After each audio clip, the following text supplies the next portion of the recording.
Allô, bienvenue sur le Strict Minimum. Je te fais finalement le bilan annuel de tous les objets qui sont rentrés dans ma maison et qui sont sortis, qui ont été désencombrés.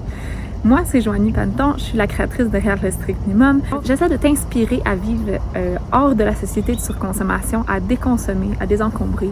Je vis une vie minimaliste avec ma famille de 5. Je voulais vous partager tous les objets qui sont rentrés dans ma maison et qui sont sortis en toute honnêteté cette année. Donc, aujourd'hui, je fais le bilan de tous mes apprentissages de ça. Ça m'a vraiment permis d'apprendre beaucoup de choses, de faire ces bilans-là. Et je vous fais un petit récapitulatif. Donc, si vous n'avez pas toutes vu les vidéos ou vous voulez juste voir le récapitulatif, ben bienvenue!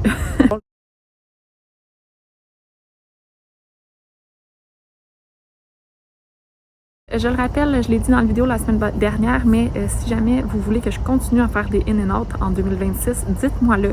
Je vais vraiment y aller en fonction de la majorité, de si vous avez un intérêt à ce que je continue à faire des in and out à chaque mois, parce que ça prend du temps de mon côté, mais si vous aimez ça, je vais continuer à le faire. Sinon, je vais moins gérer tous les objets qui rentrent comme ça. Pour l'année 2025, en janvier, j'ai accueilli 110 nouveaux objets et 132 objets désencombrés pour notre famille de 5, je le rappelle. Donc en janvier, j'ai eu beaucoup de réalisations. J'ai réalisé qu'on acceptait beaucoup trop de choses sans réfléchir, surtout que c'était la fin du temps des fêtes. Donc on a reçu quand même beaucoup de cadeaux aussi encore en janvier. Puis que ça m'a donné l'envie d'instaurer la règle du 1 pour 1 suite à mon postpartum. Parce que j'allais accoucher au mois de février. En février, on a accueilli 74 nouveaux objets, dont un ensemble de 50 morceaux d'ustensiles. Donc, clairement, on a accueilli vraiment peu d'objets au final. Puis ça, c'est dû au fait qu'on faisait un mois sans dépenses. Vous pouvez aller voir la vidéo si ça vous intéresse. Puis aussi, j'étais fraîchement postpartum avec un bébé, donc on sortait pas. On faisait pas d'achat, rien. J'ai désencombré 176 objets. Puis d'après moi, les objets que j'ai désencombrés de mémoire, ça doit être avant la naissance de ma fille, parce que les premières semaines, quand j'accouche, je suis pas en train de désencombrer, inquiétez-vous pas. En mars, on a accueilli 136 nouveaux objets, dont une cinquantaine de crayons de feutre seconde main. Il y avait beaucoup de cadeaux quand même suivant la naissance de mon enfant. Même si mon troisième enfant, il aime offrir des cadeaux, ou l'employeur de mon conjoint offre une boîte, un ensemble de cadeaux. Donc il y a différents cadeaux qui rentrent comme ça. On a au final fait très peu d'achats, malgré quand même un gros chiffre d'entrée ce mois-ci. Mais on a quand même réussi à faire des achats impulsifs, comme par exemple acheter des boxeurs à mon conjoint, alors qu'on se disait, on n'avait pas mis sur notre liste acheter des boxeurs, mais on avait en tête qu'il fallait acheter des boxeurs, un sous-vêtement à mon conjoint. Puis on a vu des sous-vêtements vraiment pas chers en rabais, mon conjoint les a pris. Puis au final, c'était pas des boxeurs qu'il avait besoin, c'était des bas. Puis c'était même pas le même bon type de boxeur qu'il aime. Vraiment un achat impulsif, par exemple, qu'on a fait au mois de mars. On est quand même bon pour respecter, ne pas acheter trop d'achats impulsifs, mais comme vous voyez, on n'est pas parfait. On a aussi reçu des trouvailles seconde main magnifiques, comme des robes faites à la main dans l'ancien temps, je ne sais trop. Elles sont trop belles pour les filles, elles sont faites à la main, faites au Québec. Vraiment, c'est le fun. En termes de sortie, on a 169 objets qui ont été désencombrés. Puis en passant, à chaque fois que j'avais un mois, je gardais les objets pour vous les montrer. Puis dès que le mois terminait, j'allais les porter au centre de don. Je vous conseille vraiment de toujours faire sortir les objets vraiment officiellement de votre maison rapidement. Donc 169 objets désencombrés au mois de mars. Donc en mars, une grosse purge de toute la maison s'est faite, légère quand même, là, mais on ressentait beaucoup le besoin de désencombrer suite à la naissance de ma fille. Donc on a sorti 169 objets. À chaque fois que j'accueille un bébé dans ce monde, j'ai envie d'être plus minimaliste parce que c'est beaucoup de charge avoir un enfant supplémentaire et les objets aussi. Puis je priorise les enfants avant les objets. J'aime bien rire un peu en disant que je désencombre ma maison pour avoir plus d'enfants. Donc c'en est un peu la preuve. On a aussi désencombré des meubles ce mois-là, mais pas encore officiellement. On a fait de la réorganisation de la maison, donc ça compte pas dans le 169 objets désencombrés, ça va compter dans les objets plus tard, dans les prochains mois, mais on les a mis dans le sous-sol pour voir si on vivait bien sans ces meubles-là, avant d'officialiser le tout, parce que quand c'est des gros moves comme ça, tu veux être sûr de ton choix avant de désencombrer. Au mois d'avril, on a accueilli 84 objets, donc c'est pas si pire. Il y avait dans ce chiffre-là des cadeaux de Pâques, un peu de nouveaux vêtements aux enfants parce qu'il n'y en avait plus pour les tailles qu'ils avaient besoin. Puis, sincèrement, je comprends pas pourquoi les gens se sentent obligés de donner des cadeaux à chaque événement. Pâques, Saint-Valentin, la fête des mères, toutes les occasions sont bonnes pour donner des cadeaux, surtout aux enfants. Puis, c'est un petit peu étonnant parce qu'à chaque mois, au final, on reçoit des cadeaux tout le temps. Mais bon, on est vraiment chanceux d'avoir une famille qui aime nos enfants et tout, donc c'est pas grave. Mais j'aimerais tellement donc que les fêtes soient moins remplies de consommation, puis plus sur l'humain. Mais bon, il y avait beaucoup d'articles de bricolage là, dans les objets qu'on a accueillis. Dans les objets désencombrés, à la fin du mois d'avril, j'ai commencé un défi qui était de désencombrer un objet par chaque nouvel abonné. Ça a duré 7 ou 8 jours, je me souviens plus exactement. Donc, ça a duré la fin avril jusqu'au début mai. Donc, j'ai désencombré 328 objets au mois d'avril, dont 246 dans mon défi à la fin du mois. Donc, le mois de mai, le mois de ma fête, le mois de la fête des mères, on a accueilli 75 nouveaux objets et on a sorti 787 objets.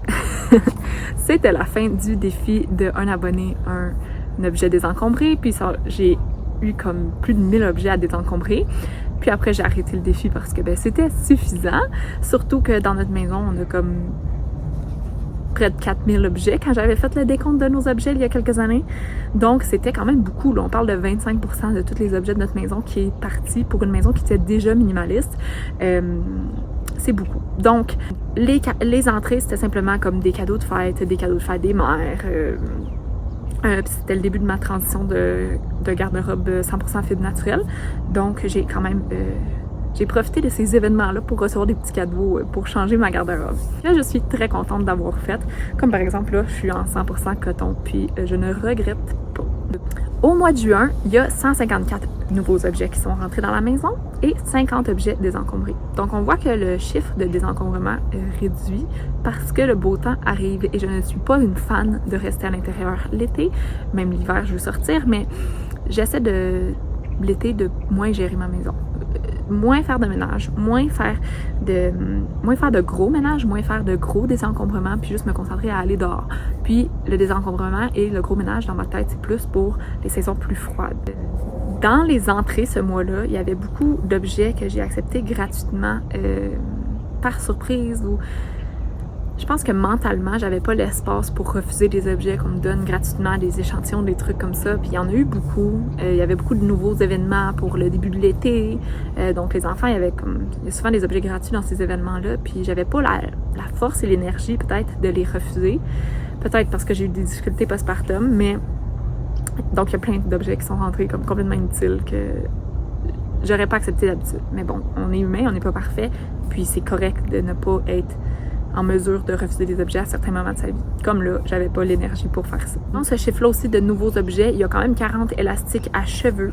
J'ai acheté un gros ensemble, puis ça va me durer 3 à 5 ans. Donc c'est un gros chiffre, mais graduellement, je vais les désencombrer quand ils vont plus être bons. Je sais qu'il y en a qui suggèrent aussi, puis je le faisais avant, de ramasser des élastiques par terre, puis de les laver, puis de l'utiliser. Je le faisais avant. Mais là, tu vois, j'avais vraiment plus d'élastique, malgré le lot que j'avais, malgré ceux que je trouvais par terre. Puis, j'avais pas l'énergie, encore une fois, d'en trouver par terre. Donc, j'ai acheté un lot. Puis, ça me va, ça me convient. Je le garde, puis je sais qu'il va réduire au fil du temps. C'est beaucoup, c'est pas minimaliste d'en avoir 40, sauf que je vois pas pourquoi j'en achèterais un paquet, puis je donnerais la moitié juste pour être sûr de pas en avoir beaucoup. Ça me dérange pas, ça prend pas de place. Et dans ce chiffre-là, il y avait 26 livres d'enfants qu'on m'a donné de seconde main, qu'au final, je n'ai pas, qu'il y en a beaucoup qui se sont brisés rapidement parce qu'ils étaient déjà abîmés, par exemple, ou que on a décidé de ne pas conserver à la longue, qu'on a les encombrés dans les mois suivants.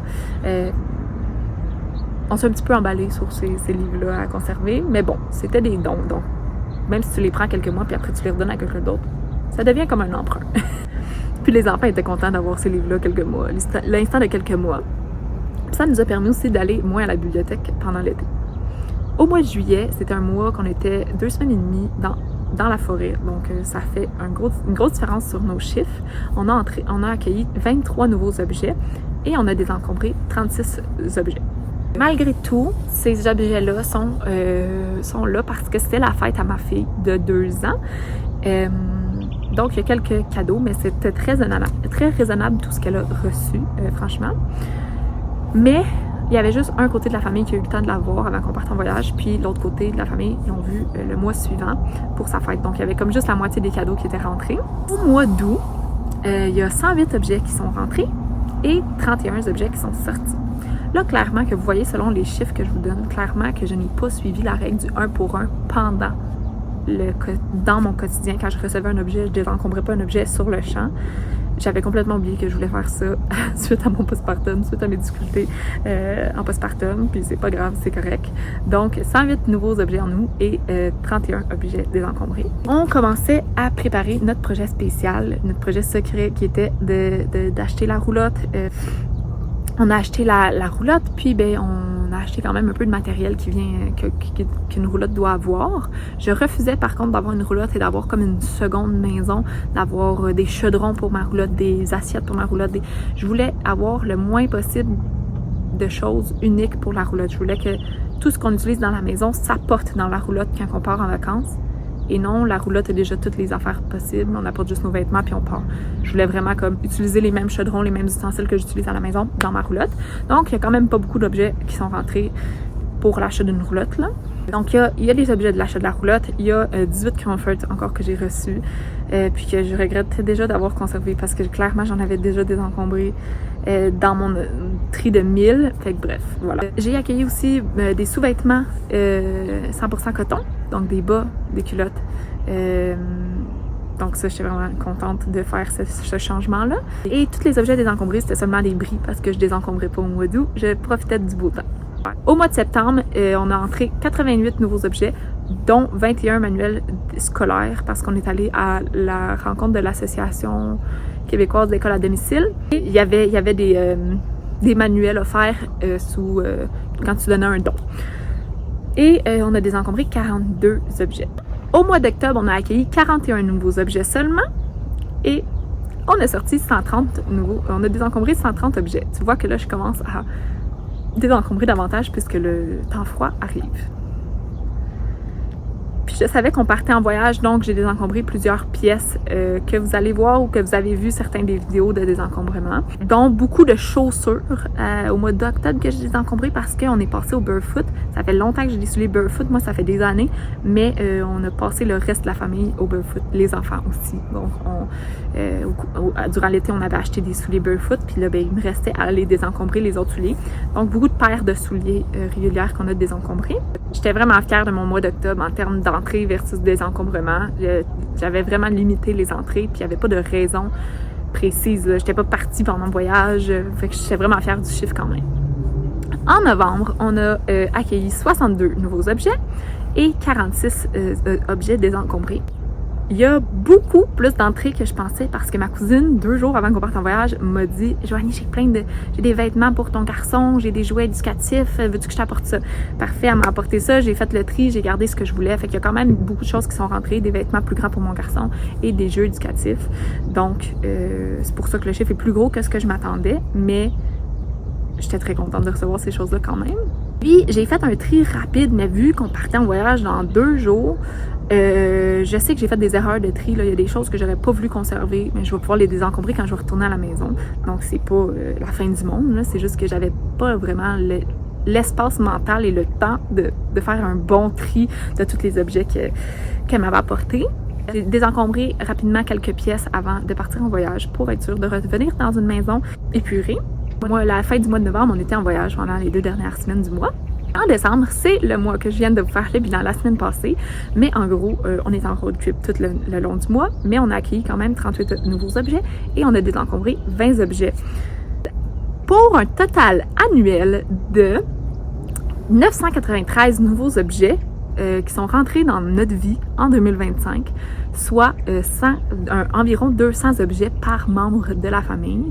C'est pas si pire, mais je trouve que c'est trop. Parce que reste que ces objets-là, c'est moi qui les gère en majorité, comme 90% du temps, c'est quand même moi qui dois gérer tous ces objets-là, faire le tri, les replacer et tout.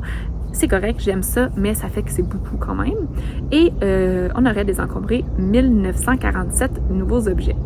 Ce que j'aime, c'est j'ai pas respecté la règle du 1 pour 1 sur le moment, mais qu'au final, je l'ai respecté cette règle-là sans m'en rendre compte. Parce qu'on a accueilli 1000 objets, on a désencombré 2000, dont 1000 pendant mon défi. Donc, si on enlève les 1000 objets pendant mon défi, ça donne 1 pour 1, ça donne du 1000 pour 1000. Donc, c'est là qu'on voit que je suis capable de conserver l'équilibre de notre maison. C'est une belle réalisation que j'étais contente de voir à travers ces chiffres-là, qu'au final, on perd pas notre équilibre, puis notre maison est purée, plus qu'on ajoute d'enfants ou plus que la vie avance. On conserve vraiment l'équilibre qu'on aime. Puis ce que je me disais, c'est si notre famille minimaliste accueille plus de 1000 objets, combien une famille normale accueille d'objets et combien... Et imagine si tu accueilles 1000 objets chaque année, mais que tu désencombres jamais. Faut pas se demander pourquoi la maison moyenne américaine possède plus de 300 000 objets. Tu sais, je veux dire, si tu accueilles 1000 objets par année puis tu désencombres jamais, là, ça paraît.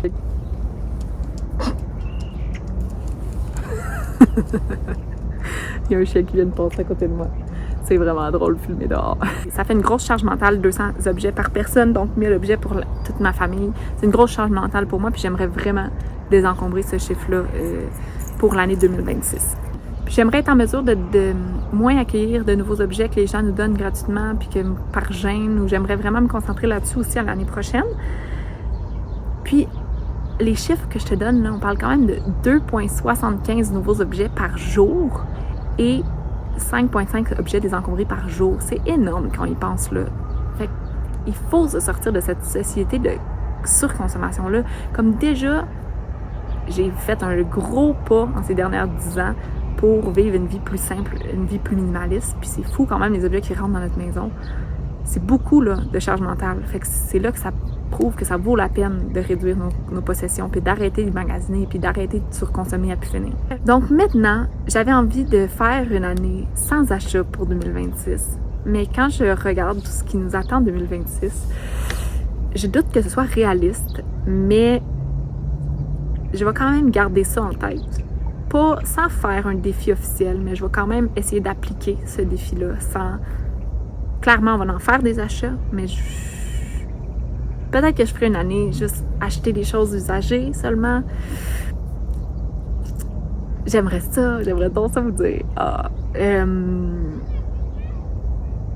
Bref, je vais quand même essayer d'appliquer les principes d'une année sans achat ou seulement des achats usagés. Puis au pire, je vous ferai un petit update si je l'applique vraiment à 100% cette année. On est quand même le 1er janvier quand je vous filme ça, donc j'ai le temps d'y réfléchir encore. On n'a pas fait d'achat depuis le début de l'année, mais je veux vraiment implanter ça parce que je trouve qu'on a accueilli trop d'objets malgré nos habitudes de déconsommation. Puis ça m'a vraiment ouvert les yeux sur notre situation matérielle. Je suis vraiment contente d'avoir eu ces réalisations-là. Je te conseille fortement de faire ce défi-là, de calculer tous les objets qui rentrent dans ta maison, les objets qui sortent de ta maison, que ce soit une semaine, un mois, 6 mois, le temps qu'il te faudra pour avoir les réalisations que tu veux. Mais sincèrement, il y a plus d'objets qui rentrent dans notre maison qu'on peut le croire, surtout quand on a une famille, surtout si vous êtes parents. Donc, merci de m'avoir écouté pendant ces in and out-là durant la dernière année. Puis n'hésitez pas à me le faire savoir si vous voulez que je vous en fasse d'autres à chaque mois en 2026. Donc, on se voit dans une prochaine vidéo. À bientôt!